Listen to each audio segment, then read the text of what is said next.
It feels as if you have all the necessary techniques in your pocket already. Your working conditions are perfect, yet the job still feels like an effort to complete. You feel sick when you think about renovating the house, a work project, or even something trivial like making dinner. Hunger and sleep are beginning to demand an immediate response from you, yet you still need to buy that fourth pair of sneakers on eBay immediately or take care of your best friend's broken heart. Everything at hand seems more important than the task which awaits you. Do you relate to this situation? I personally know it well. Therefore, today we will be talking about why this has a lot to do with your inner value system and little to do with the apparent list of things to do on your desk. I will enlighten you today with why procrastination isn't completely your fault.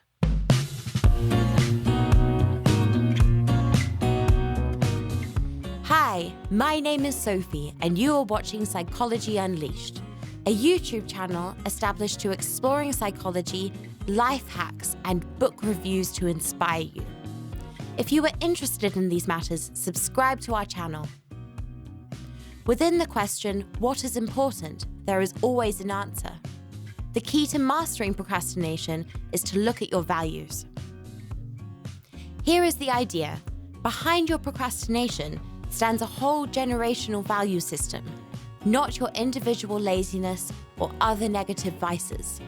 Since the 1970s, American scientist Ronald Inglehart has been carrying out the so-called World Values Survey periodically. The last one took place in 2018 in 60 countries around the globe. One of the trends observed by analysis since the 1990s is a generationally conditioned clash between materialistic values and attitudes aimed at self-expression and personal development, i.e., in other words, post-materialistic values. Individuals, families, and societies who have the memories of World War II, economic or political instability, are still alive and have a very strong work ethic. Speaking colloquially, in order to reach a goal, one has to make up for it, be systematic and persistent, and never give up, because taking one's foot off the gas may end up with a shortage and loss of a fragile sense of security. On the other hand, younger generations, brought up in a more prosperous and, above all, in a much more safer and more predictable world, are committed to individualism and personal development. They have many interests and passions, as well as a much greater need for freedom and for living outside the framework of rigid systems such as school or work. The balance between professional and personal life is important for them. They place great emphasis on resting and enjoying life. Interestingly, the age of respondents does not affect their attitude towards life so much. The beliefs that young people may be more hedonistic and take on more responsibilities as they get older is not reflected in the data.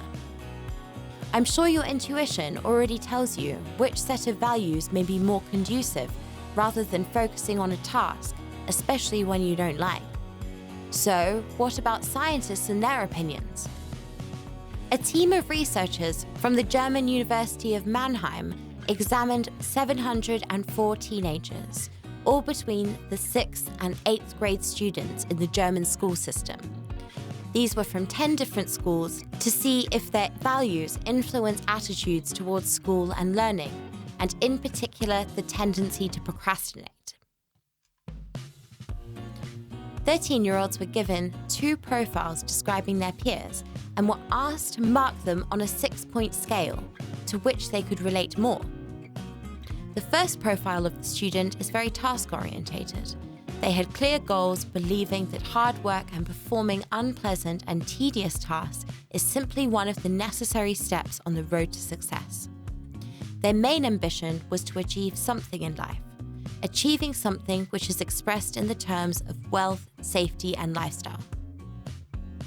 This is a set of materialistic values. The pupil from the second profile focused mainly on building and deepening relationships and spending time with friends. Good fun and spontaneity were important for them. They had a set of post-materialistic values. An additional variable controlled in the study was students' daily habits. The researchers checked whether the young people developed a structure or rather thought about things as they went about their day. For example, whether they had set themselves a fixed time for homework, or they didn't plan this task and just did it when they felt it was necessary. Earlier research has shown that materialistic people tend to choose order and clear structure, and that people with post-materialistic values feel better acting in a spontaneous manner.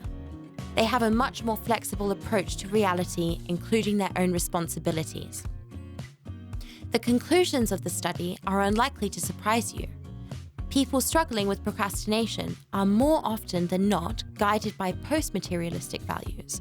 For example, they put relationships and experiencing pleasures above duties or achievements. As a rule, procrastinators do not develop a structure with their everyday tasks and much more prefer to act spontaneously. People who do not have their work system usually develop internal conflict, work or pleasure, and are more likely to choose the latter. If you blame yourself for postponing tasks, you're probably a little relieved at this point. And you're right, the tendency to procrastinate is something that a whole generation is more or less struggling with. It has something to do with the cultural and social changes which have taken place over the last 30 to 50 years. Because an extremely important factor shaping the system of values currently prevailing in society as a whole is the feeling of security. If you grew up in a family that lived in a fairly stable country, not in the African desert, at the center of tribal fighting, or in war-torn Palestine, and your parents provided you with care and basic emotional stability, then there is a good chance that you have not been given purely materialistic values. Of course you care about your livelihood.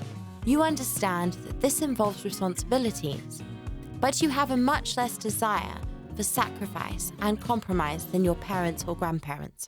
The general patterns I'm talking about overlap with your particular situation. For example, how you were brought up. That is, what values were important in your home. What family stories you can remember, or what beliefs were repeated notoriously. This is because you soak up the culture of the family home like a sponge, even if we move out screaming, "I will never be like this." What kind of people you were surrounded by. What kind of neighborhood you lived in. What kind of kids were at your school and who you kept in your youth.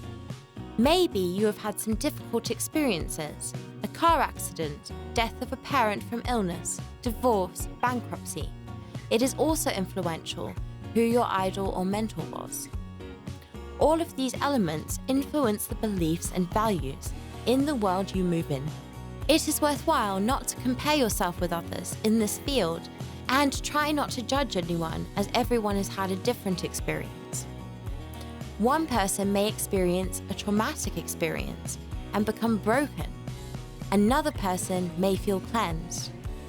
Of course, some patterns stick to us, but it is not entirely clear what mechanism is hidden underneath. All individual experiences have a formative meaning. They have shaped you in some way as a person, including your value system. But the situation you're now in doesn't quite determine how you'll behave tomorrow. Fortunately, your values are your conscious choice. You can initiate change in small steps. At any time in your life, you may find that something you have done so far simply does not suit you and it is time to change it. Choose the people you are with and learn from them. Read books and listen to podcasts to help you go in the direction you want. You can start working on habits which support our choices. The basis for making the right choices is knowing what you actually want, from life in general, but also from that particular task that lies before you and is waiting to start. Finding your reason, your why. The point is not to suddenly turn from a life of pleasurable and spontaneous actions into a dedicated corporate employee.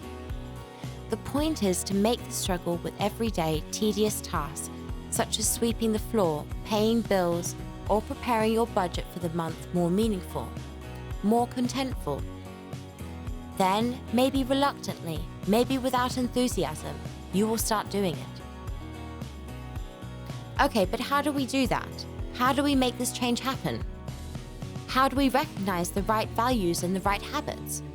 The answer to these questions is very simple, and the solution is very difficult. You have to choose the values you would like to implement. Sometimes this is already difficult, and then start working on transforming our habits into those that coincide with the values we choose. This can already be a problem because, for example, a smoker may decide that one of his or her primary values is health.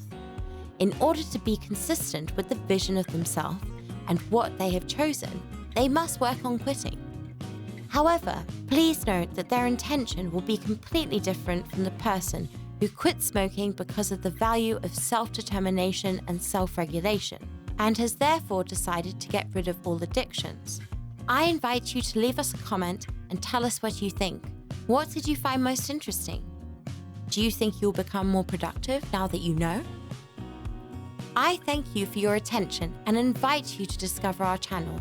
If you are not yet one of the subscribers of the channel, Psychology Unleashed, please click the subscribe button and wait for our next animation.